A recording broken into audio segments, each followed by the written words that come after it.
We've talked a little bit about the hurdles and the challenges, but obviously the reason we do this is because of the success that we see from it. And I know both of you have experienced that fruit. So talk about that. What are some of the success stories that you've heard? How have you seen this change the individual lives and marriages of people in your church?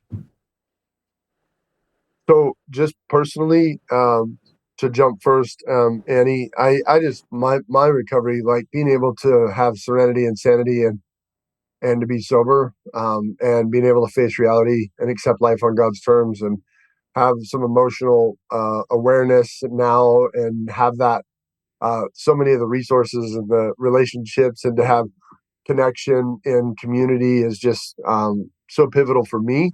My wife and I are in an incredible place in our marriage, so that's a thrill.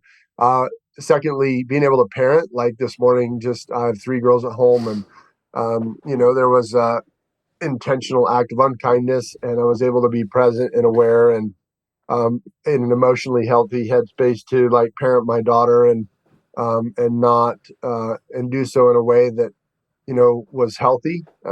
So that was really grateful that I'm able to give my uh, children something different than what I was given. Mm. I had incredible parents, and yet there was, they were really handed a performance based, transactional mindset in their discipleship process, and Yeah. I took that on. And so I really want to give my daughters and my family and these next generations something different.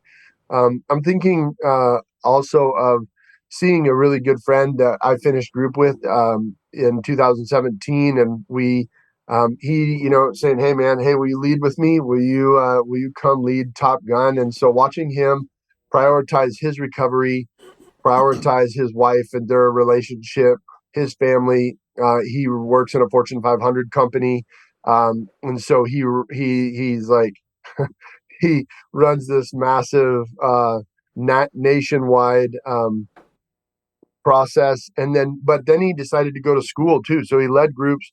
He's going to school to get a counselor's degree, and so seeing Wow. him succeed, It's seeing a awesome. friend of mine in Butte in my first group, like get sober as a single man, Mm.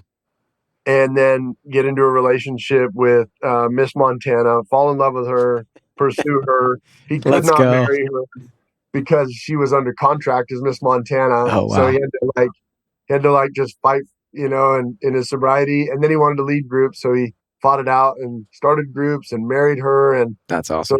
that was thrilling. And then the last story I'd quickly tell is we a year and a half ago, there was a couple who came to us in crisis, just in a lot of pain, and they went to another church on the other end of town, but they needed help, and so Annie and I were able to. Our One of our pastors of the day met with them, um, connected them to me. We sat down, met with them, and we didn't have any groups happening. Excuse me, for there was no openings for a few months, and so what we did was we gave them connected and we gave them one-on-one, and we said, Mm. you guys got to work through this, and then we'll meet with you we met with them every 3 weeks, and we just walked them through. We gave them access and they walked through, and so they have jumped into groups, and now their marriage is in a radically different place, Mm. and she is leading groups, and they've just been a joy to see. So watching them, like, take the resources and take action Yeah. was just super exciting. Annie, what about you in terms of successes? Oh gosh, What about you? that has been so great during this whole process. I remember that the ladies had to wait for a bit to get into our material. And so when women were starting to come my way, they were ready to call it quits. They were done. Yeah. Divorce was their next option.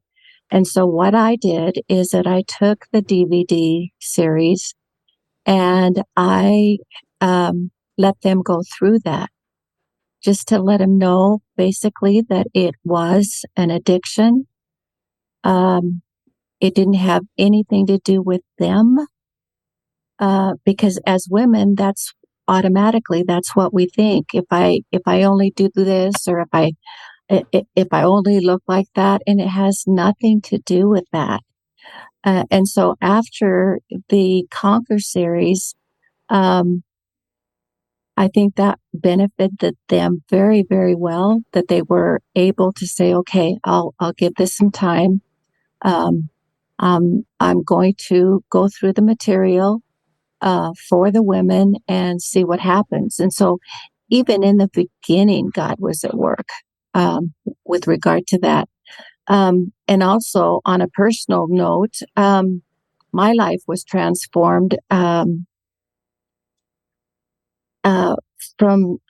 never wanting anyone to know what I went through as a child. And then during my first marriage, and how God has really redeemed that. And now I share my story often. Yeah. And, and, you know, uh, and just so that we talk about it. So I talk about it and talk about it and talk about it and tell my story over and over and over again, so that they can understand that it's okay to let your guard down, that these groups are safe, that that Faith Chapel is a safe place to be, and the room is just filled with other women who are experiencing the same things. So that has been really transforming for me.